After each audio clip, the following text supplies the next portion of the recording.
Japan's prioritization of its own economic interests is unfair to the international community.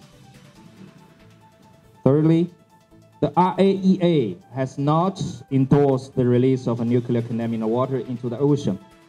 Looking back at the course of the events over the past 2 years, pagkatapos kumpirmahin ni Japanese Prime Minister Kishida Fumio na plano nitong magtapon ng 1.3 milyong metrikong tonelada ng treated wastewater mula Fukushima Daiichi Nuclear Power Plant patungong Pacific Ocean ngayong ika-24 ng Agosto, pumalag ang iba't ibang grupo. Sa pulong balitaan sa Quezon City na dinaluhan ng iba't ibang sektor, kabilang na ang media chief and public relation ng China Embassy in the Philippines, pamalakaya at environmentalist, kinundina at mariin nilang tinututulan ang hakbang ng Japan na pagtatapon na tinawag nilang radioactive waterways sa Karagatang Pasipiko.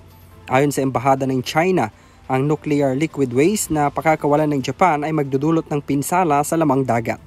Hindi raw patas ang Japan pagdating sa kanilang economic interest sa international community, lalo na sa mga kalapit at iba pang mga bansa. Mineral water from Fukushima into the ocean has a huge impact of the health of people of all countries and the global marine environment. According to relevant models, the Fukushima coastline has one of the strongest currents in the world. With 57 days from the date of release, the radioactive material will spread to most of the Pacific Ocean, and in 10 years, it will spread to the global waters. Gate naman ng pamalakaya, maaari raw itong makaapekto sa mahuhuling isda, partikular na sa Pinas dahil sakop ng Karagatang Pasipiko ang eastern part ng bansa. Nanawagan rin sila sa Department of Environment and Natural Resources at Bureau of Fisheries and Aquatic Resources na gawa ng aksyon ang kanilang ipinaglalaban. Hindi rin daw sila naniniwala sa inilabas na pag-aaral mula International Atomic Energy Agency na nagsasabing ligtas ang mga naturang radioactive waste. Bilang isang departamento na nangangalaga sa ating kalikasan, dapat po ay posisyonan nila itong issue na to sapagkat tiyak nito po ay wawasak sa kalikasan sa ating pong karagatan. Ganun din po sa Bureau of Fisheries and Aquatic Resources. Nananawagan din po kami. Yes, kaya kami nga mariin yung pagtutol dahil malinaw na hindi credible yung sinasabi ng IAEA. Isang agency katumbas ng napakaraming mga mangingisda sa mga iba't ibang mga bansa at mamamayan ang tumututol.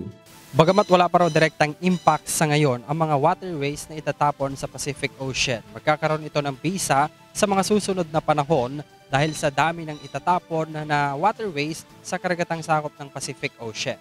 Dahil dito nangamba ang ilang grupo dahil hindi lamang sa yamang dagat ang maapektuhan kundi pati na rin ang mga kalusugan ng bawat mamamayan.